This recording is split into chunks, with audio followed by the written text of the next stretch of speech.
I swear to you, I think that the Tim Burton, Joel Schumacher Batmans were trying to mock the Superman series to a T.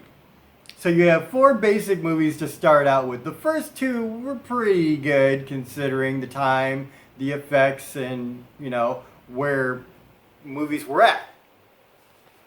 And then the third one was bad, and then the fourth one was just the worst without question. And that is true with Superman 4, The Quest for Peace, directed by Sidney J. Furie. This came out in 87. So, first of all, for 87, there are movies that came out with far better special effects than this one had. Looked far better than this. That was my first impression, because this is my first time seeing all four Superman movies. So this is the first time I've seen Superman 4. And I actually saw like bits and pieces of it when I was a kid. But that was it, just bits and pieces.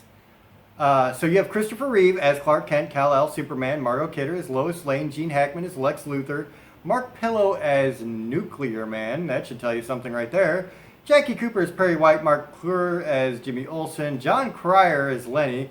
I didn't know that John Cryer was in this at all. If you don't know who John Cryer is, he played Ducky in 16 Angels. He was the he was one of the Brat Pack, really. And then you have Sam Wanamaker as David Warfield and Muriel Hemingway as Lacey Warfield, which really are small roles that are kind of dealing with the Daily Planet, and they're kind of taking over Perry White's job for a while. Sam Wanamaker's character, David Warfield, is kind of like just a very sensationalist-driven lead for the Daily Planet. He doesn't care about the truth. He just wants to sell stuff. Muriel Hemingway, his daughter, kind of starts that way, and then she slowly evolves into a better person and wants to be a journalist with integrity. But the main story here is, of course, Superman. Gene Hackman escapes from his prison, and now he wants to get back at Superman. He wants to take Superman out of the way. So there's a museum that has a hair of Superman's that's holding up this 1,000-pound bell. Gene Hackman goes in, cuts the hair, uses that somehow.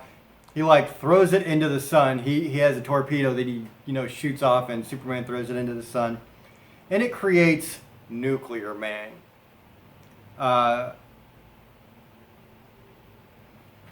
It was just terrible all the way around. It was a ridiculous character. The way they presented him was ridiculous, with the weird talking. They did some kind of digital voiceover. None of it worked. It was just as cheesy as you could get. The effects were cheesy. It's funny how Superman 2 looked better than Superman 3 and 4. That says a lot, because that was done in 80. This is 7 years later.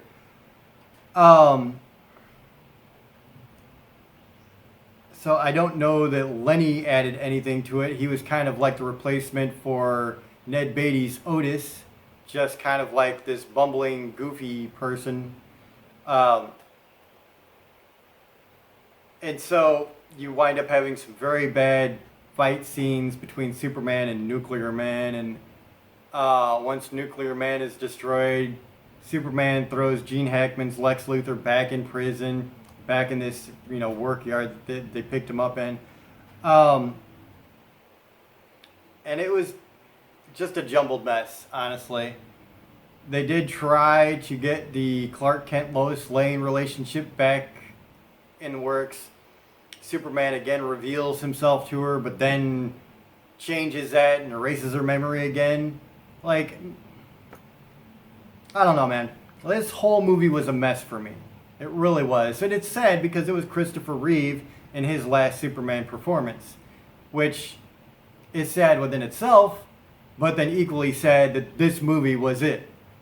So, at the end of the day, man, I have to give it a low score because it was just like a jumbled mess where nothing made sense.